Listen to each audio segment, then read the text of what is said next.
Россия не даст другим странам подорвать безопасность центральноазиатских стран. Досмотрите это видео до конца, и вы узнаете, почему Путин раскритиковал идею разместить афганских беженцев в странах Центральной Азии. Подписывайтесь на наше обновление, чтобы всегда оставаться в курсе событий. Владимир Путин, выступая в воскресенье перед членами партии «Единая Россия», раскритиковал предложение Запада размещать беженцев из Афганистана, спасающихся от режима талибов, в странах Центральной Азии до получения ими виз в США и Европу.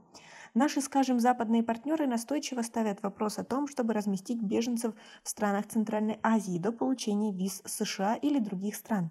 Значит, в эти страны можно направлять без виз к нашим соседям, а к себе брать без виз не хотят? Это что за такой унизительный какой-то подход к решению этого вопроса, сказал Путин в воскресенье. Он добавил, что этот вопрос будет обсуждаться на саммите ОДКБ и на других площадках, а Россия находится в постоянном контакте с партнерами из среднеазиатских республик. На наш взгляд, особенно важно сейчас не допустить проникновения террористов всех мастей на территории сопредельных с Афганистаном государств, в том числе под видом беженцев. Они так или иначе являются нашими ближайшими партнерами и союзниками. У нас с ними есть общие границы, но нет визовых ограничений. Представьте себе, в любую из этих стран въехали беженцы. Кто среди этих беженцев? Откуда мы знаем? Их могут быть тысячи, а то и сотни тысяч, а может быть и миллионы. А у нас с этими ближайшими союзниками даже нет никаких визовых ограничений. Да граница-то какая? Тысячи километров. Сел на что угодно, хоть на машину, хоть на осла, и поехал по степи. И что мы будем с этим делать? Обратил внимание Путин.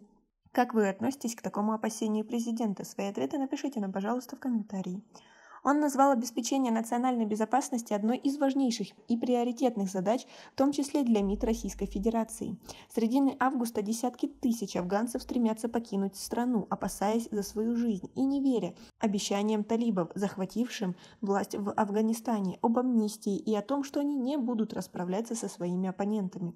США, Великобритания и некоторые европейские страны объявили о готовности принять беженцев из Афганистана.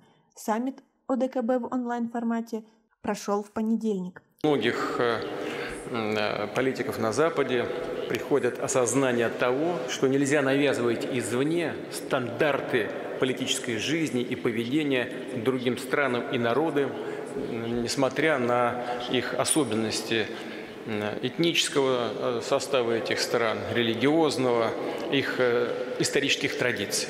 Вот думаю, что такое осознание в конце концов должно прийти и стать одним из практических руководств к осуществлению реальной политики.